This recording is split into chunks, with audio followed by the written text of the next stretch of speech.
ಎಲ್ರಿಗೂ ನಮಸ್ಕಾರ. ಧ್ರುವತಾರೆ ವ್ಲಾಗ್ಸ್ಗೆ ಸ್ವಾಗತ. ಬಿಸಿ ಬಿಸಿ ಟೀ ಅಥವಾ ಕಾಫಿ ಜೊತೆ ಮಸ್ತಾಗಿರೋ ಹಲಸಿನಕಾಯಿ ಚಿಪ್ಸ್ ಇದ್ದರೆ ಟೀ ಟೈಮ್ ಅಂತೂ ಏನು ಸೂಪರ್ ಆಗಿರುತ್ತೆ ಅಲ್ವಾ. ಹಾಗೆ ನಾವು ಇವತ್ತು ಹಲಸಿನಕಾಯಿ ಚಿಪ್ಸನ್ನು ಹೇಗೆ ಮಾಡ್ಕೊಳ್ತೀವಿ ಅನ್ನೋದನ್ನು ನಿಮ್ಮ ಜೊತೆ ಶೇರ್ ಮಾಡ್ಕೊಳ್ತಾ ಇದ್ದೀನಿ. ಮೊದಲಿಗೆ ನಾವು ಸ್ವಲ್ಪ ಚೆನ್ನಾಗಿ ಬೆಳೆದಿರುವಂತಹ ಹಲಸಿನಕಾಯನ್ನು ಕೆಡ್ಕೊಳ್ತೀವಿ. ಅದರಲ್ಲೂ ಸೊಳ್ಳೆ ಸ್ವಲ್ಪ ದಪ್ಪ ಇರೋ ಹಲಸಿನಕಾಯಿ ಆದರೆ ಚಿಪ್ಸ್ ಸೂಪರಾಗಿ ಬರುತ್ತೆ. ಹಾಗೆ ಅದನ್ನು ಕೆಡ್ಕೊಂಡು ಅದನ್ನು ಕಟ್ ಮಾಡಿ ಅದರ ಸೊಳ್ಳೆ ಸೋಸಿ ಆ ಸೊಳ್ಳೆನ ಮತ್ತೆ ಕಟ್ ಮಾಡಿಕೊಂಡು ಚಿಪ್ಸ್ ಮಾಡೋವರೆಗೂ ಸ್ವಲ್ಪ ಜಾಸ್ತಿನೇ ಕೆಲಸ ಆಗುತ್ತೆ. ಚಿಪ್ಸಲ್ಲಿ ತಿನ್ನೋಕ್ಕಂತೂ ಟೇಸ್ಟಾಗಿ ಸಖತ್ತಾಗಿರುತ್ತೆ, ಆದರೆ ಸ್ವಲ್ಪ ಕೆಲಸನೂ ಕೂಡ ಇದರಲ್ಲಿ ಜಾಸ್ತಿ ಇರುತ್ತೆ. ಆದರೆ ನಾವಂತೂ ಈ ಚಿಪ್ಸನ್ನು ಮಾಡೋದನ್ನು ಯಾವತ್ತೂ ಬಿಡಲ್ಲ, ಎಷ್ಟೇ ಕೆಲಸ ಇದ್ದರೂ ಕೂಡ. ಹಲಸಿನಕಾಯಿ ಸೀಸನ್ನಲ್ಲಿ ಸುಮಾರಾಗಿ ಚಿಪ್ಸನ್ನು ಯಾರೂ ಮಾಡ್ಕೊಳ್ಳದೆ ಇರಲ್ಲ, ನಮಗೆ ಗೊತ್ತಿರೋ ಹಾಗೆ.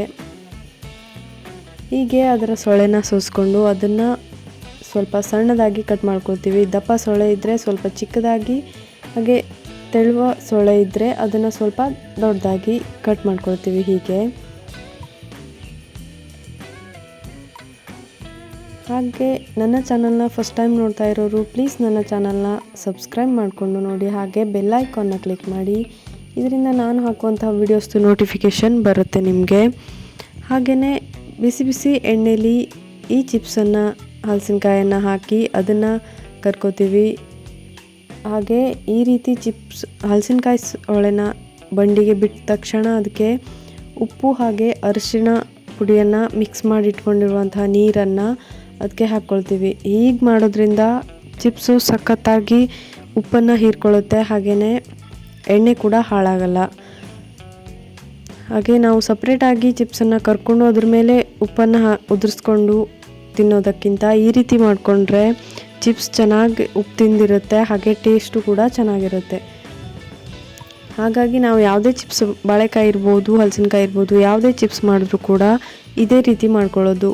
ಚಿಪ್ಸನ್ನು ಹಲಸಿನಕಾಯನ್ನು ಬಂಡಿಗೆ ಹಾಕಿದ ತಕ್ಷಣ ಅದಕ್ಕೆ ಉಪ್ಪು ಹಾಗೆ ಅರಿಶಿನ ಪುಡಿಯನ್ನು ಮಿಕ್ಸ್ ಮಾಡಿದಂತಹ ನೀರನ್ನು ಹಾಕ್ಕೊಂಡ್ರೆ ಚೆನ್ನಾಗಿರುತ್ತೆ ಚಿಪ್ಸ್, ಯಾವ ಚಿಪ್ಸ್ ಆದರೂ ಕೂಡ. ಅದಕ್ಕೆ ನಾವು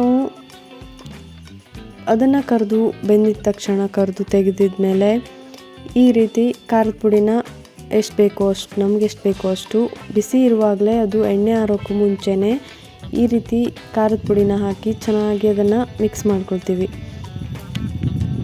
ಇಷ್ಟಾದಮೇಲೆ ನಮ್ಮ ಚಿಪ್ಸ್ ತಿನ್ನೋಕ್ಕೆ ಸಖತ್ತಾಗಿ ರೆಡಿಯಾಗಿರುತ್ತೆ. ಹಾಗೆ ಅದನ್ನು ಬಿಸಿ ಬಿಸಿ ಟೀ ಅಥವಾ ಕಾಫಿ ಜೊತೆ ಅಥವಾ ಕಷಾಯ ಕುಡಿಯೋರಿದ್ದರೆ ಕಷಾಯದ ಜೊತೆ ಮಸ್ತಾಗಿರುತ್ತೆ ಈ ಥರ ಚಿಪ್ಸ್ ಮಾಡಿಟ್ಕೊಂಡ್ರೆ. ಅಥವಾ ನಾವಂತೂ ಈ ಥರ ಸೀಸನ್ನಲ್ಲಿ ಬರುವಂತಹ ತಿಂಡಿಗಳನ್ನು ಯಾವುದನ್ನು ಬಿಡಲ್ಲ, ಆಲ್ಮೋಸ್ಟ್ ಎಲ್ಲನೂ ಮಾಡ್ಕೊಳ್ತೀವಿ.